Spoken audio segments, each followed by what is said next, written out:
Imaginez qu'il exista un savoir si puissant qu'il te permettrait d'accéder à l'esprit même de Dieu, un savoir réservé aux initiés, à ceux qui ont transcendé la compréhension ordinaire du monde et atteint un niveau de sagesse qui dépasse les limites du temps et de l'espace. Maintenant, pense à ceci. Que se passerait-il si ce savoir était caché en plein jour, attendant d'être découvert par ceux qui sont prêts à le recevoir? Aujourd'hui, nous allons plonger dans l'un des secrets les plus profonds et les mieux gardés de l'histoire, la loi du degré 33. Sa compréhension nous permettra de nous rapprocher de la structure même de la réalité et du pouvoir caché qui sous-tend l'univers. Ce n'est pas une vérité commune, ce n'est pas un enseignement superficiel. C'est la clé pour dévoiler les mystères qui ont été jalousement protégés par les plus grandes traditions ésotériques de l'humanité. Et le plus important, à la fin de ce voyage, je révélerai un aspect essentiel de ce savoir, quelque chose qui est resté caché pendant des siècles et qui peut radicalement changer ta perception de l'existence. Pour comprendre ce mystère, nous devons d'abord remonter aux traditions les plus anciennes de l'humanité. Des enseignements hermétiques d'Égypte aux anciennes écoles initiatiques de Grèce, des principes kabbalistiques aux loges ésotériques du monde occidental, il existe un fil conducteur qui relie tous ces courants, l'idée que l'univers est mental et qu'à travers le savoir et la discipline, l'être humain peut élever sa conscience pour s'accorder avec l'Esprit de Dieu. Le degré 33 n'est pas un nombre au hasard. Sa signification est présente dans de multiples traditions spirituelles et philosophiques. Il représente le sommet du savoir, le point où l'esprit humain touche le divin. Il n'est pas surprenant que Jésus-Christ ait vécu 33 ans, que la colonne vertébrale humaine ait 33 vertèbres, ou que dans diverses sociétés initiatiques, le degré 33 soit la plus haute expression de la maîtrise spirituelle. Mais que signifie réellement ce nombre? Au-delà de la symbolique, il représente un état de conscience. Ce n'est pas seulement un niveau dans une hiérarchie initiatique, mais la représentation d'un principe cosmique, une loi qui régit l'évolution de l'âme. Lorsque cette loi est comprise et appliquée, l'initié atteint un état où son esprit s'aligne avec l'Esprit de Dieu, accédant ainsi à une réalité supérieure. Pour mieux comprendre ce concept, nous devons partir d'une prémisse fondamentale. La réalité que nous percevons n'est qu'une illusion.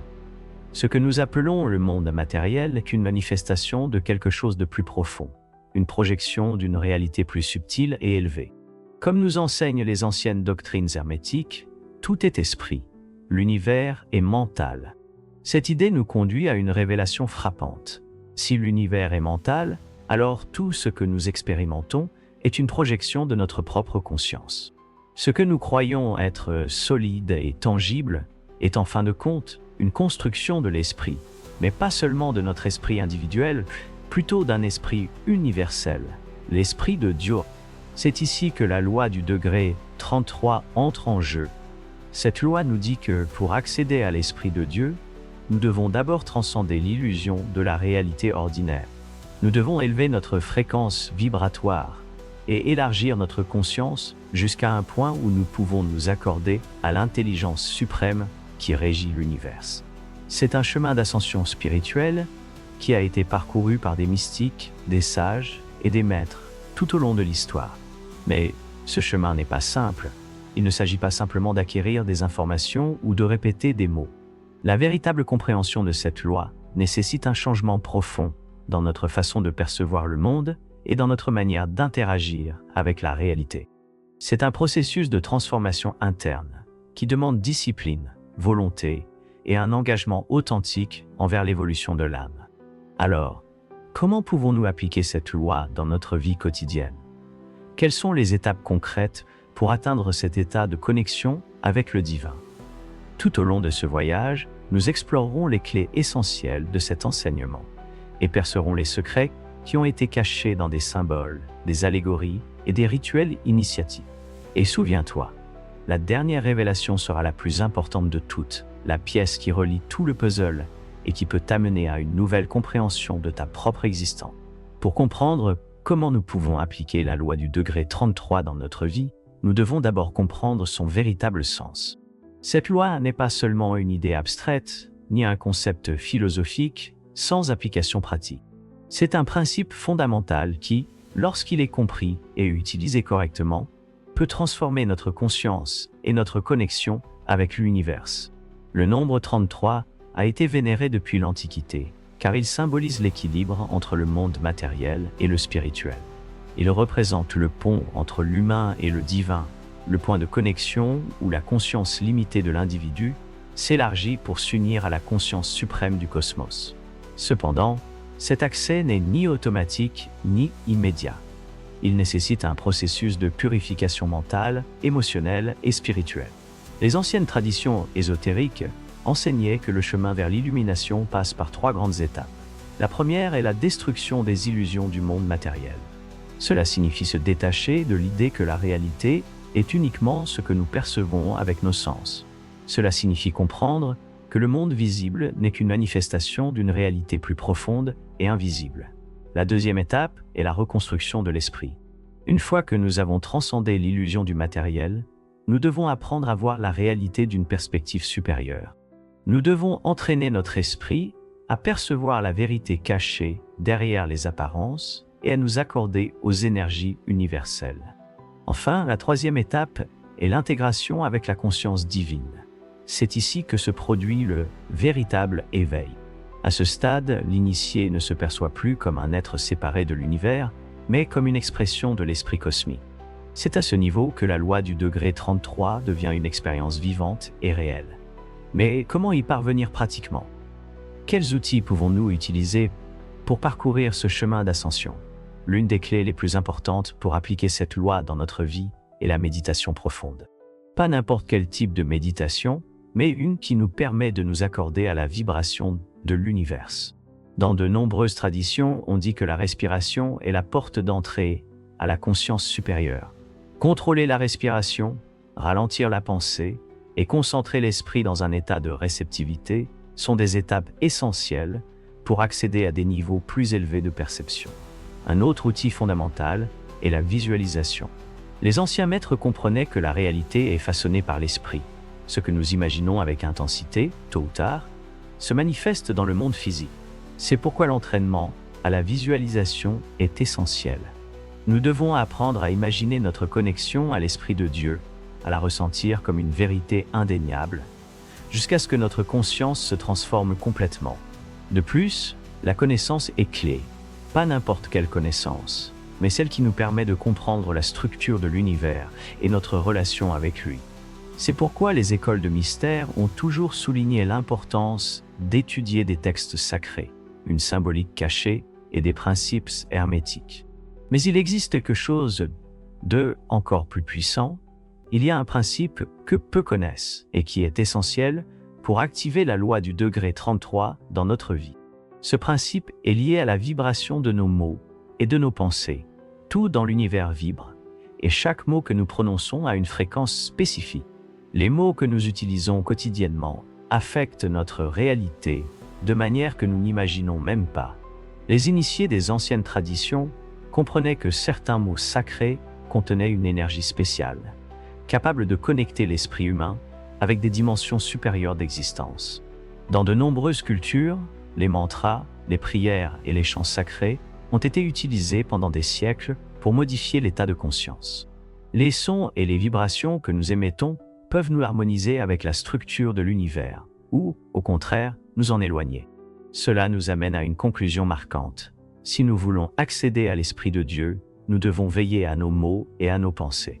Il ne s'agit pas seulement de ce que nous disons à voix haute, mais de ce que nous pensons à l'intérieur de nous. Chaque pensée est une vibration qui impacte notre énergie et notre connexion avec le tout. Mais il y a un secret encore plus profond sur cette loi, une connaissance que seuls les initiés les plus avancés ont réussi à comprendre. Et ce secret sera révélé lors de la prochaine étape de notre voyage. Si tout dans l'univers est vibration, alors l'esprit humain agit comme une antenne qui émet et reçoit des fréquences en permanence. Les pensées, les mots et les émotions que nous générons déterminent la réalité dans laquelle nous vivons. La loi du degré 33 nous enseigne que, pour accéder à l'Esprit de Dieu, nous devons accorder notre vibration à la fréquence divine. Mais comment y parvenir dans un monde rempli de distractions, de chaos et de désinformation?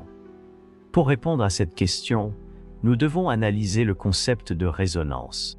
En physique, la résonance se produit lorsqu'un objet vibre à la même fréquence qu'un autre, amplifiant ainsi son énergie. Cela se passe aussi sur le plan spirituel. Lorsque notre esprit et notre être vibrent en harmonie avec l'univers, nous devenons des canaux de la conscience supérieure. Cependant, la plupart des gens vivent emprisonnés dans des fréquences basses, dominés par la peur, l'anxiété et les préoccupations matérielles. Les anciens sages comprenaient que, pour élever notre fréquence et nous aligner avec l'Esprit de Dieu, il est nécessaire de réaliser un processus de purification. Ce processus ne se limite pas à la purification du corps, mais implique la transformation de nos pensées et de nos émotions. Chaque pensée négative, chaque parole de colère ou de désespoir, nous éloigne de la vibration supérieure. Au contraire, chaque acte d'amour, chaque pensée de gratitude et chaque mot de sagesse nous rapproche de l'état de conscience qui nous permet d'accéder à la connaissance suprême. Mais il existe un élément encore plus profond dans cet enseignement. La loi du degré 33 ne parle pas seulement de transformation intérieure, mais aussi de sacrifice. Dans de nombreuses traditions ésotériques, le nombre 33 est lié au sacrifice suprême. On dit que Jésus-Christ a vécu 33 ans parce que sa mission représentait l'abandon total de l'ego au profit de la conscience divine. Ce sacrifice ne signifie pas une souffrance inutile, mais la reddition du moi inférieur afin que le moi supérieur puisse se manifester. C'est ici que de nombreuses personnes échouent sur leur chemin spirituel.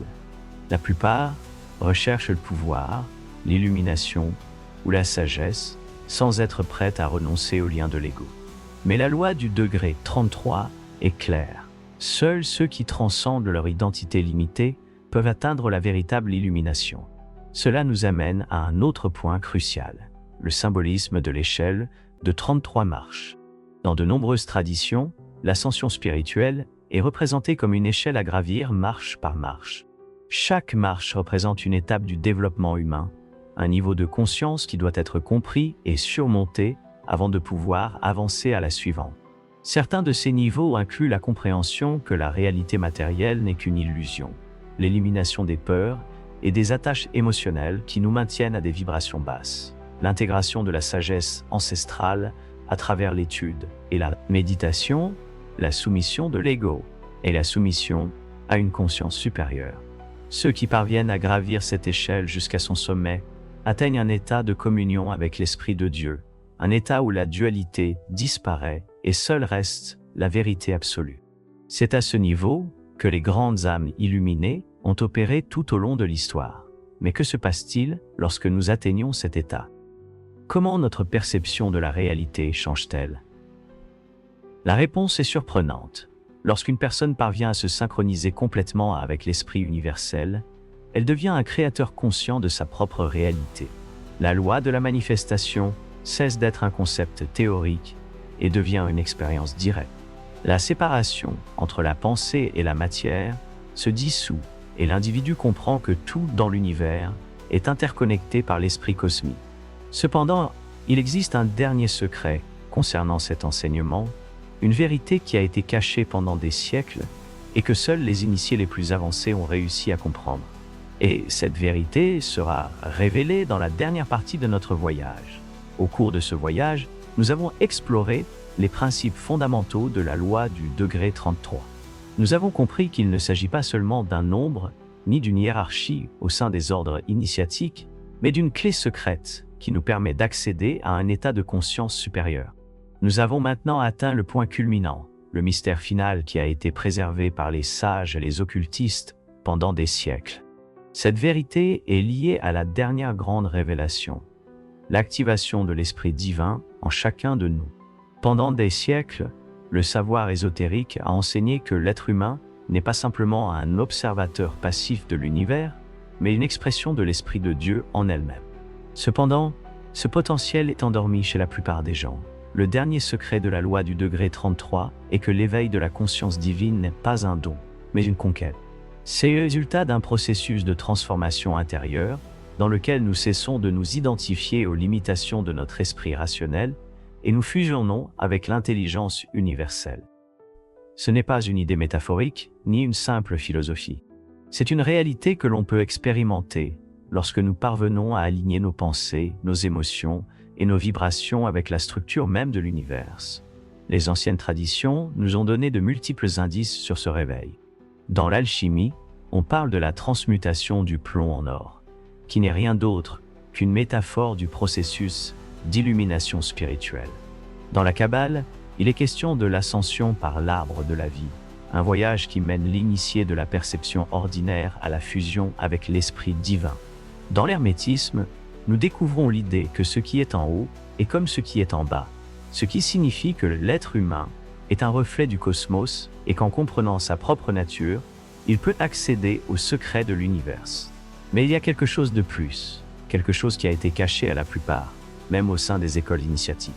La clé définitive pour activer la loi du degré 33 dans notre vie repose sur un principe très simple, mais extrêmement puissant, la conscience d'unité. À partir du moment où nous naissons, nous sommes conditionnés à nous percevoir comme des entités séparées.